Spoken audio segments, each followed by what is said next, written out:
హనుమంతుల వారికి వాహనం ఉంటేనే వినడమే కానీ ఈ గుడిలో నా కల్లారో చూశాను. ఈ గుడి ఎక్కడుందో చెప్తా, వీడియో సేవ్ చేసుకోండి. హాయ్ ఫ్రెండ్స్, వాయుపుత్ర హనుమంతునికి ఒంటె వాహనంగా ఎలా మారిందో సింపుల్ గా చెప్తా వినండి. త్రేతాయుగ కాలంలో వాలి ఋషిముఖ పర్వతం పైన అడుగు పెడితే చనిపోతాడని తెలుసుకున్న సుగ్రీవుడు ఋషిముఖ పర్వతం పైన దాక్కున్నాడంట.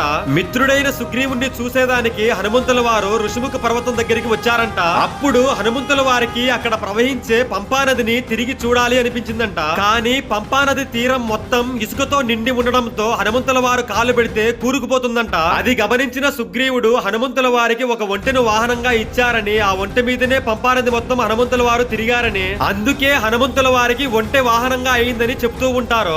ఇంకా ఈ అద్భుతమైన గుడి ఎక్కడుందంటే తిరుపతి నుంచి కాణిపాకం పోయే రహదారిలో కొత్తకోట అనే ఊరిలో బైపాస్ రోడ్డుకు పక్కనే ఉంటది. మీరు వెళ్ళేటప్పుడు ఖచ్చితంగా చూసి వెళ్ళండి. అలాగే ఇలాంటి ఆలయాన్ని మీరు ఎప్పుడైనా చూసారా? కామెంట్ అయితే చేయండి. సరే అయితే ఉంటా మరి.